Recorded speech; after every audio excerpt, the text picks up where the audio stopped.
ये फिगर इसलिए बन रहा है क्योंकि m n से बड़ा है यहाँ। यदि m n से बड़ा है तो ऐसा फिगर बनेगा।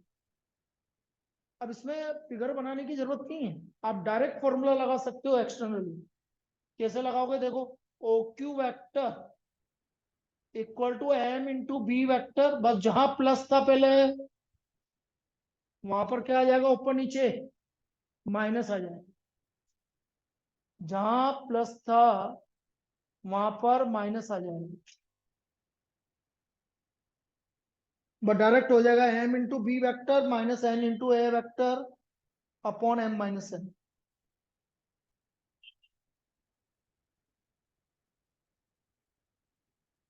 m into B vector minus n into A vector upon m minus n। तो ये इसका एक्सटर्नल डिवीजन। तो इंटरनल डिवीजन में प्लस प्लस आता है, एक्सटर्नल डिवीजन में माइनस आता है। अब इस पे क्वेश्चंस करते हैं, किस तरह की क्वेश्चन बन सकता है direct.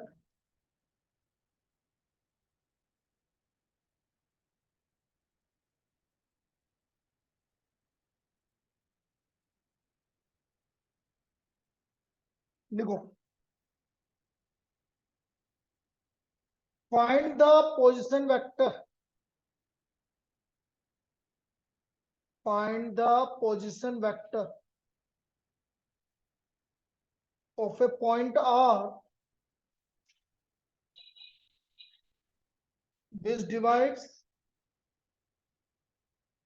which divides the line joining two points P and Q whose position vector are whose position vectors are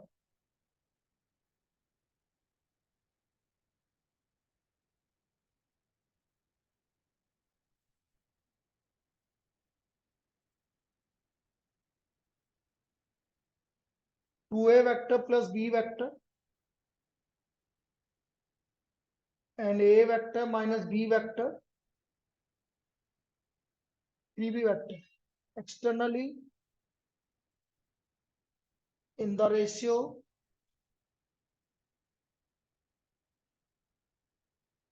1:2, also so that P is the midpoint of line segment RQ.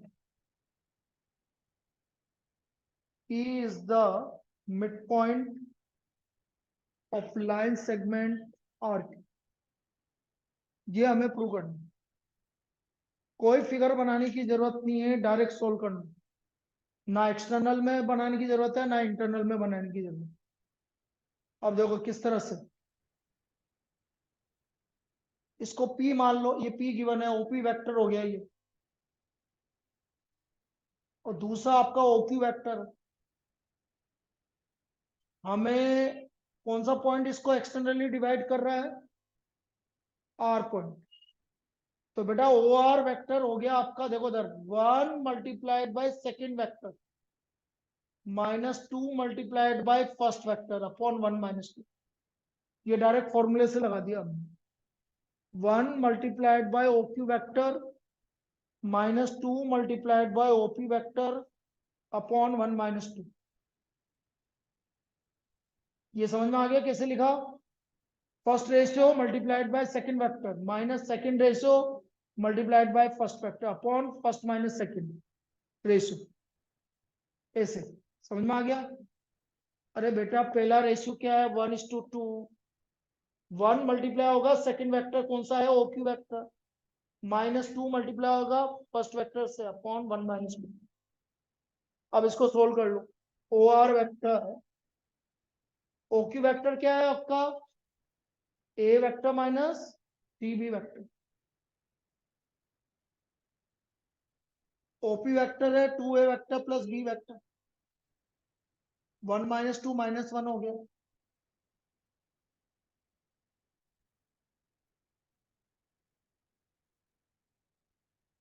तो ये आ गया आपका -3a -5b vector upon -1। तो क्या आ गया 3a vector plus 5b vector, 3a vector plus 5b vector, ये हमारा क्या आ गया ओ आर वेक्टर। अभी हमें मिड पॉइंट प्रूव करना है, वो अभी कर रहे हैं। लिख लो यहाँ पे।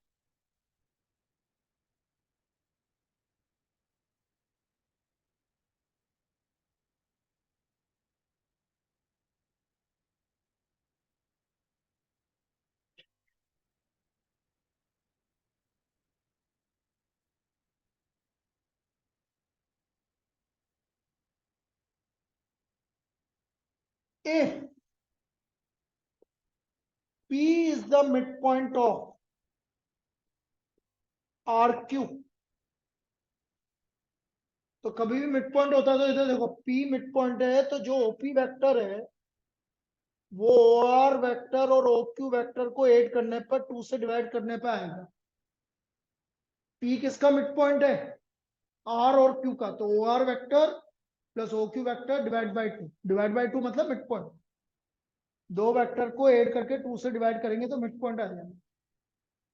तो देखो OR vector plus OQ vector divide by 2, OR vector है हमारा 3a vector plus 5b vector, OQ vector है हमारा a vector minus 3b vector divide by 2, 4a vector plus 2b vector divide by 2, ये आ गया हमारा 2a vector plus b vector. ये क्या था भाई, 2a vector plus b vector किसके इक्वल है, OP। हो गया prove. So therefore P is the mid point of RQ। P किसका मिड पॉइंट है, RQ। P is mid point of RQ। ये हमारा P मिड पॉइंट आ गया RQ, लिख लीजिए।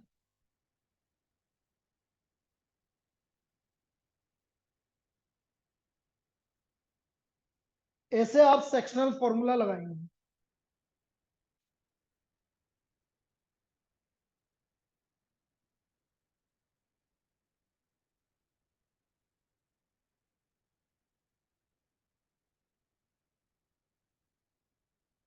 सर से बात, अब ये आने वाले हैं ना,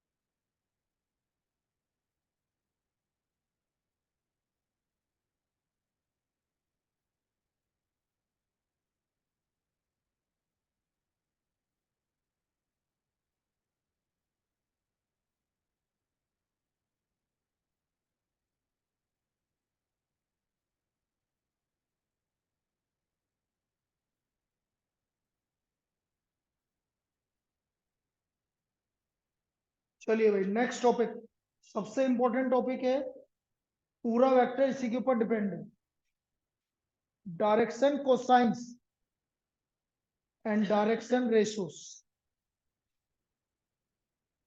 direction cosines and direction ratios.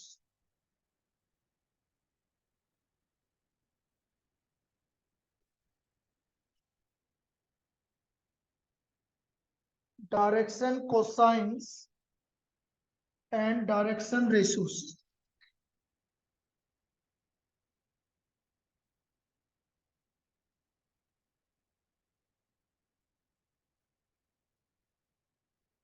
तो सबसे पहले लिखो डायरेक्शन कोसाइंस के बारे में, direction cosines.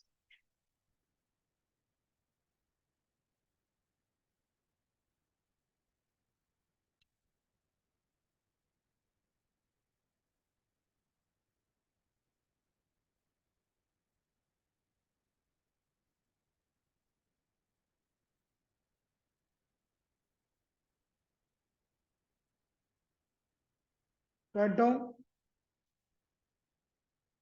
A alpha beta and gamma if alpha, beta, gamma are the angles, alpha, beta, gamma are the angles which a vector OP vector, which a vector OP vector makes with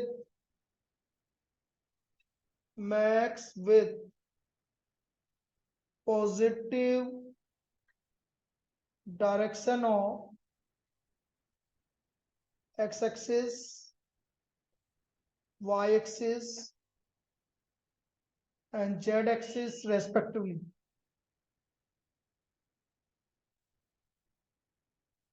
Then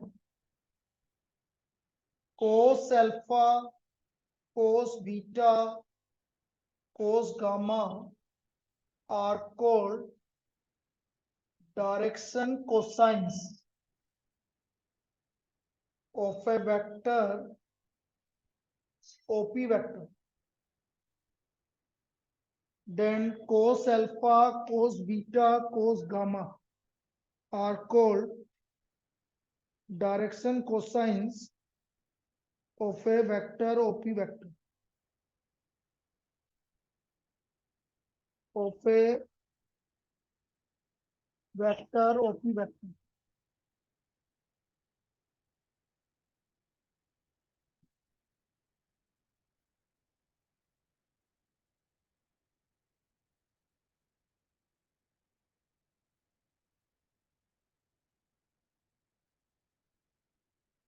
OX, OY, OZ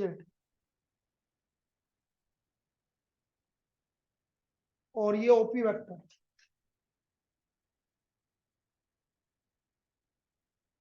ये x axis के साथ alpha angle बना रहा है, ये Y axis के साथ beta angle बना रहा है और जेड एक्सिस के साथ गामा एंगल बना रहा है।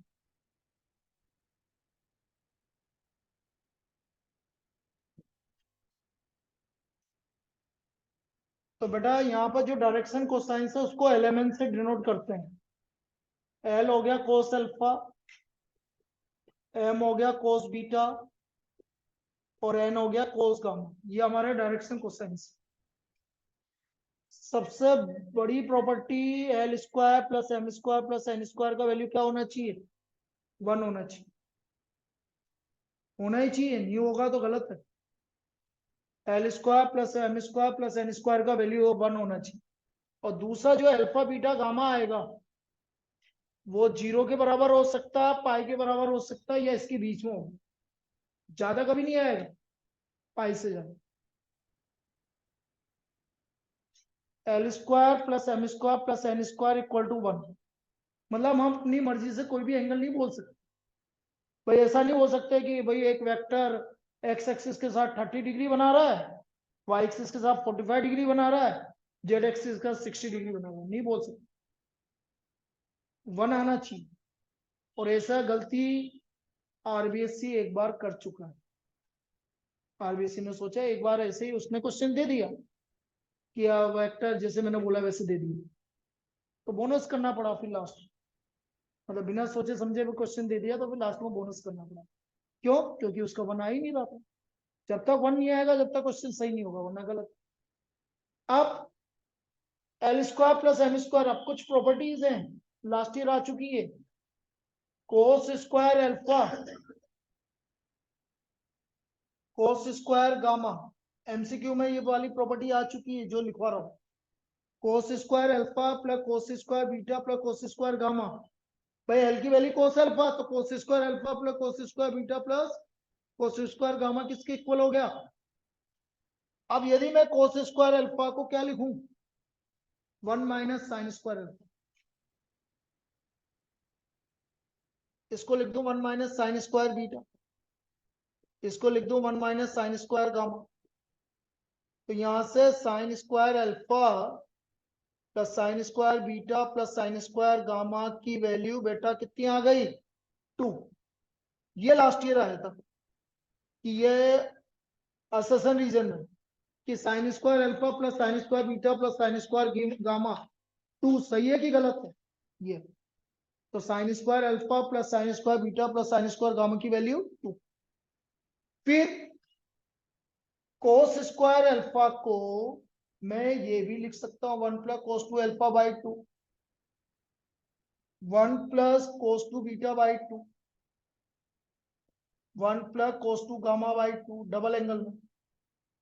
इसको जब सोल्व करूंगा तो कोस 2 alpha plus cos 2 beta plus cos 2 gamma की वैल्यू किसके इक्वल आएगी? -1। तो ये 3 रिजल्ट आपको याद रखने हैं जिसपे आपका कोई भी प्रॉब्लम बन सकता है। ठीक है, बाकी कल इस पे आगे कंटिन्यू करेंगे और कल वेक्टर डॉट प्रोडक्ट स्टार्ट हो जाएगी। अब आपका अगला टेस्ट इसी का ही है, इसके 15 क्वेश्चन मैं कल दे दूंगा।